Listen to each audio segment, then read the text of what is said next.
The one thing that was stressed over and over and over and over was process. Was process, because when you have really skilled, gifted actors, they are bringing their muscularity already to it. And if you create a pathway where you're not censoring any impulse that they have, then they're going to start to bring their truths. Working with George, I'm definitely going to walk away from here a better actor. There's freedom in making choices and sticking to them, but he also is constantly reminding you to ask why. Friends of mine say, man, that's a lot of music for a movie. I said, welcome to the world of George Wolfe. And some of it, he just doesn't use it at all, but you're always on your toes. He always has you thinking because he's always thinking. He's really, really funny. And we have these barbs, like in the middle of the session, we're barbing each other, and everybody else is like, man, these guys like each other? Because it's always dry. But George and I, we go at it. It's fun. I love him. He's great. Mr. Wolfe, can I call you George? Sure, please. George, how are you? I'm good. I had an opportunity twice to have seen your latest Rustin, and very, very impressive profile, I should say, of a man that a lot of people may have heard of, but really have not had an opportunity to really explore. I would question how many have actually heard of him. Well, I think if you know, like if you're adept to the civil rights movement, you will, and if, of course some of the other figures like A. Philip Randolph and Dr. King and some others, I know people know the name, but I don't think they know the story. Exactly. How personal was this story for you in bringing his life to the screen, or at least this segment of his life to the screen?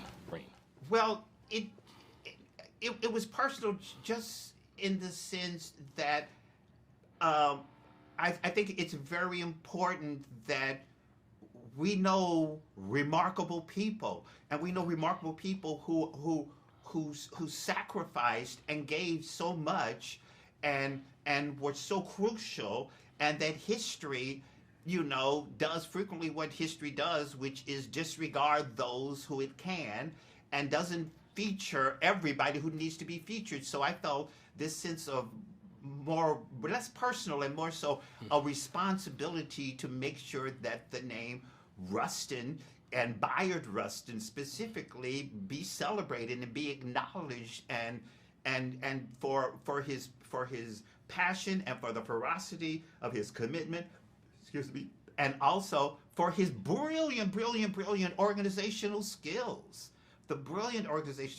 and for his sense of finding himself connected to as many different causes, because he was a living example of it needn't look like you to be about you. Right. And inviting as many people as he possibly can to join the cause, whatever the cause he was invested in at the time. Now, I know in the film there's a sequence, and I don't want to really give it away, but there's a sequence that happens earlier with the previous march that doesn't come off, and then a lot of that we finally see the organization, his strengths that come later. Now, a lot of people know or may not know, and your film will introduce them to his work on the March on Washington in 1963, but he had been organizing for decades before that. Absolutely. And I thought your film did a really good job of spotlighting his backstory to give us that. How important was that aspect of expanding his story for people to go and research it and want to learn more about who he was? Well, it was also just, what was really important to me, it's interesting that you said that, is really important to me is I remember at one point working with Audrey McDonald in her scene that she has with him, and there's a line that she says, this country has betrayed us over and over, and yet every day we forgive it by fighting to make things right. And talking to her, and that Ella Baker and A. Philip Randolph and Dr. N.R., all these people have been fighting their entire lives to make this country honor the possibility and the potential. And so that's building in that sense of legacy, building in that sense of sacrifice, building in that sense of commitment. That has not just, we woke up in 1963 and we're upset. No, from Dorian George, to the young activists, had been protesting since they were 13 and 14. So that what you're witnessing is legacy, a legacy of commitment that Bayard had, a legacy of commitment that Ella Baker had. You don't see her whole story, but that legacy is there. That legacy of commitment that Adam Clayton Powell has had, that all these people have had, and that was very, very important that you sensed. Sometimes you saw explicitly, particularly in Bayard, that history, but even if you didn't see it, you sensed the history of everybody else's commitment as well.